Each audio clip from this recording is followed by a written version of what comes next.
Hello, wonderful, gorgeous folk. Today I'm talking about tampering. Have you been tampered with? Has somebody tampered with you? Well, I'll explain the tampering that I'm talking about on the other side.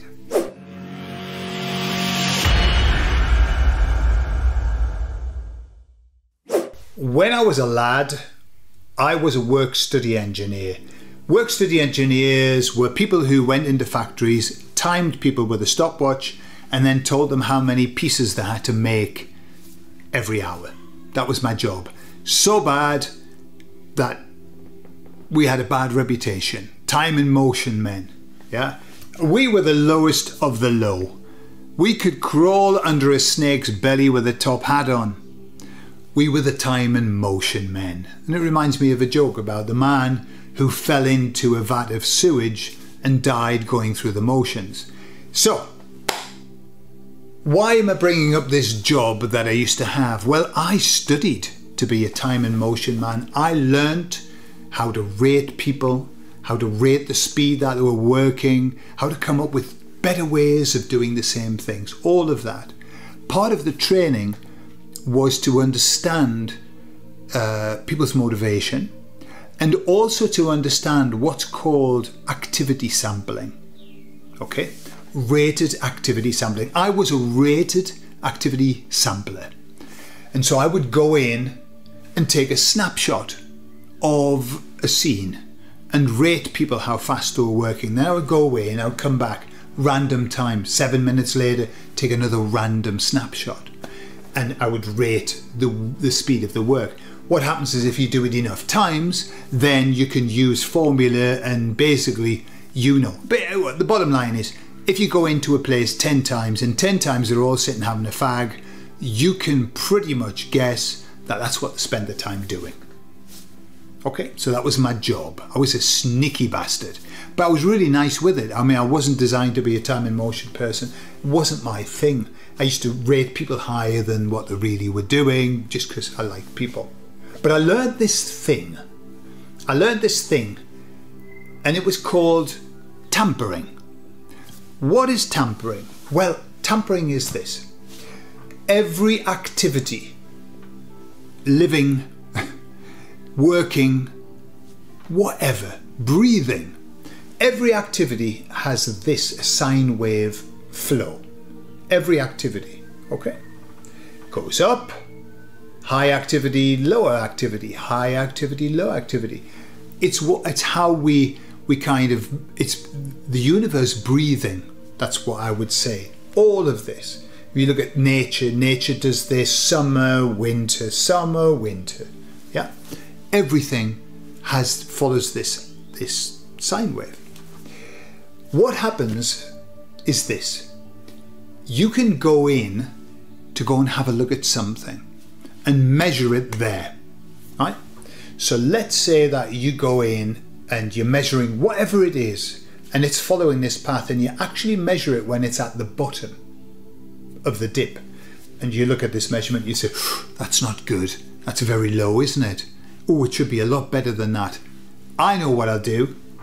I'll make an adjustment so that it goes back up to where it should be. Yeah? Or imagine that you go in and it's at the top and you look at it and go, ooh, that's a bit high, isn't it? That's a bit too high. I better make an adjustment to bring it back down to where it should be. That's called tampering. Why? Because what happens is this. If you catch something on the down cycle at the low part and you make an adjustment and lift it up, what happens is the natural flow suddenly starts doing that. And so you actually make the extremes worse. You make the problem worse. And it's the same if you catch it on a high. You go, oh, that's a bit high, we'll turn it down. Suddenly, you've changed the whole pattern. You've knocked the shit out of the pattern. The pattern goes like this, okay? And so when you understand that, that's why you should never make a decision based on a snapshot, because you don't know where you are on this. And it made me think about when you go and see one of those people that are designed modernly to take care of your health. I'm going to be very careful what I say because my other channel has been labelled as hateful for whatever reason. So I'm going to be careful, all very, very strict on whether you say things about health and stuff. So what happens in the modern world? You're not feeling so grand. And so you go and they do a load of tests, right? They do a load of tests and they look at your levels. And what happens is based on your levels, they will then give you certain things that you then have to take. Okay. The issue is, where were you on your cycle? Were you at the top? Were you at the bottom? In the middle? We don't know. That's why when I was a rated activity sampler, I had to go in and look at something as a minimum 20 times before I could fundamentally say, this is what it is. When people go and see the man who wears the white coat and they have this taken, yeah, to see what it's like. Very often, because they're shitting themselves in case the man with a white coat on finds a problem, it's through the roof. Many times. It's called white coat syndrome. However, if the person is not understanding the tampering process, they can then start recommending a course of action that is going to severely tamper you. I recall a man that I worked with, Keith, lovely man, and he had that up there every time he went. And so they put him on this, I think they were called, I'll do it the opposite way around, blockers beta, right? I don't know much about that, but two things happened to him that I was aware of. One, his face went very red. That's why I seem to recall he was extremely red. He looked like he was about to explode. The other thing that happened was he disappeared as a person. So he would be in the meetings and he had a high powered position. You know, we were all execs and he would just sit like that and say nothing. Nothing. He had nothing to offer. And when he was asked a question, he had no answer. And finally, I think after 3 months, he came off them and came back to real life. That was what I would call tampering. Tampering. They tampered with him. And so his normal stuff like that was doing this, except he was down here. Yeah. This is the world that we live in.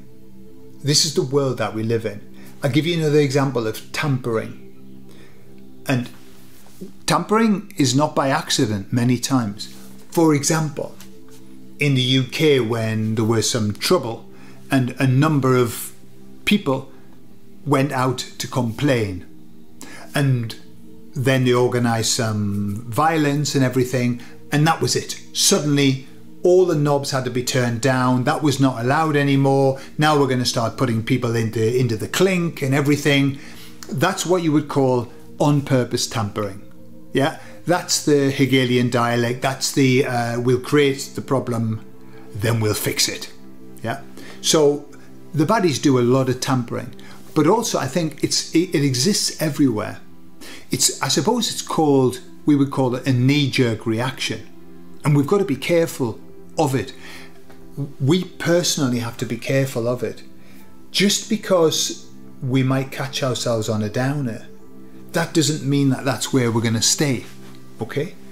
And so we needn't take a lot of action based on that one moment. What we've got to do is always give it a bit of time. You know that story of the man whose son found a horse, and everybody was saying, that's wonderful, that's wonderful. And then he tried to break the horse in and the horse broke his leg, and everyone was saying, that's terrible, that's terrible. And each time the man just kept saying, maybe, maybe, who knows, let's see. That's where we have to be. We have to be in that, who knows, let's see. It's the same when something really bad happens and we think, oh my God, this is the end of everything.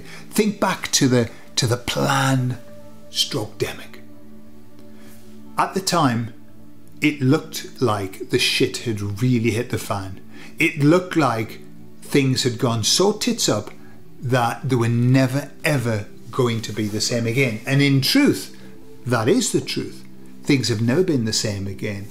But look at the positive benefits of that. Look at all of the wonderful things that have come out of that. Look at the great awakening that's happened because of that. And so when something bad happens, it doesn't necessarily mean that something bad is happening. Do you remember that joke? I don't know if you've heard it, about the bird that's flying through the sky, and it's flying like la la la la la la, and it flies through an ice cloud, and its wings freeze up, and it plummets to the ground, and it thinks, I'm going to die here, I'm going to die, and it lands in a recently dropped cowpat, and the cowpat's still warm, and so the bird is noticing that its wings are starting to defrost, and it's thinking, hey, I feel so much better. And it was really feeling so much better, it started to whistle. And then a nearby farm cat heard the bird whistling, went over and dragged it out of the cowpat and ate it. The moral of the story is something that puts you into the shit isn't always necessarily doing you a bad turn. Someone who drags you out of the shit isn't always necessarily doing you a good turn. And if you're in the shit and you're happy, don't whistle about it. Okay?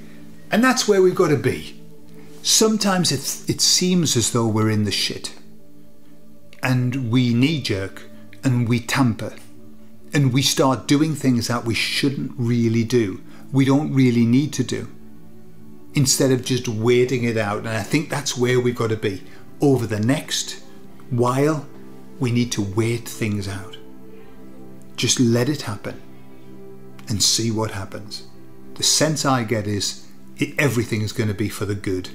Everything, always, ultimately will be for the good. Why? Because that's the direction that we're traveling in. That's where we're going to be. It's all going to be good. And so just wait and trust and pray and have faith. I love you all, and I'll speak to you all later.